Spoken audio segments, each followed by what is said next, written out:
If you've already done the first facial cupping course, then the next 3 videos are going to look very familiar. The face is the face, and we'll be working over the same areas, so the information will be very similar. You can choose to skip these videos, but I would urge you to still watch them. It's always good to recap why facial cupping is so brilliant. Vacuum suction uses a plastic, glass or silicone cup or ventouse to create a negative pressure when the cup is applied to the skin. The suction causes lifting of the tissues below, unlike with traditional massage, which compresses the underlying tissues.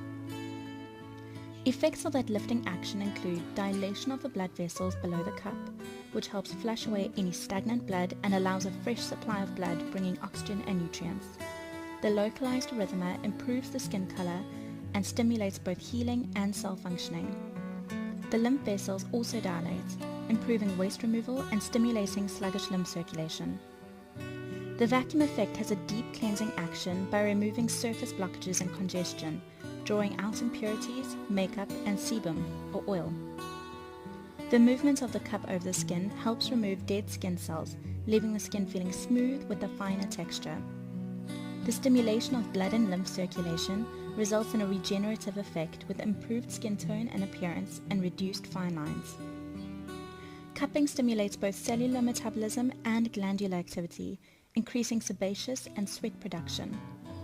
The action of cupping helps to soften scar tissue, whilst the increase of blood to the area helps hydration. Stimulation of the sebaceous or oil glands leads the skin to naturally moisturize itself. And finally, the treatment as a whole is relaxing to the nervous system. There are 2 methods used in facial cupping, and the first is the gliding method, where the cup is moved evenly and in uninterrupted overlapping lanes. The following are great indications for this kind of treatment.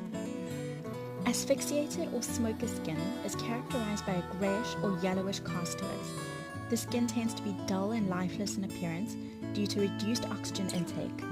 Asphyxiated skin tends to have blackheads, whiteheads, bumps beneath the surface, and can be thicker due to an excessive accumulation of keratin, resulting in a dull skin with superficial lines. It's usually dry on the surface, which can lead to flakiness, and oily underneath, and can be quite resistant to absorbing helpful skincare products. Cupping is an excellent treatment to boost the skin. Sluggish or sallow looking skin is similar to asphyxiated skin, but not as extreme. Poor circulation is usually the main culprit here. Mature or dry skin would greatly benefit from the rejuvenating effects of cupping and the nourishment boost from increased blood circulation.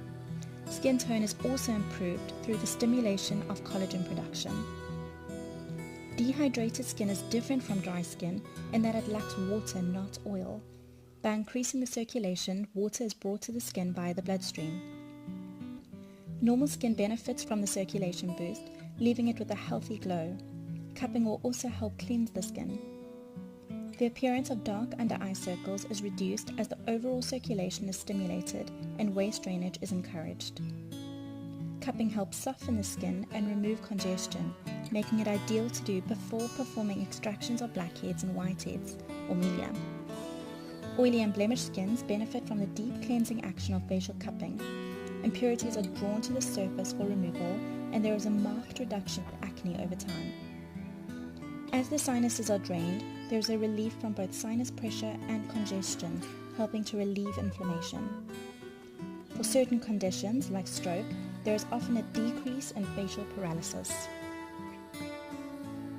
The pulsating or static method of cupping is our second method. As with the gliding method, there are lanes followed. However, instead of the cup gliding over those lanes, the cup is instead held stationary in one spot and suction is applied 3 to 6 times before moving the cup to the next place in the lane. Once static pulsations have been applied to an entire lane, it is followed with a gliding method to aid in waste removal. Indications for the slower method would be comedones or blackheads and congestion to loosen the impurities, fine lines to plump out and reduce their appearance. This works well on the forehead and around the eyes.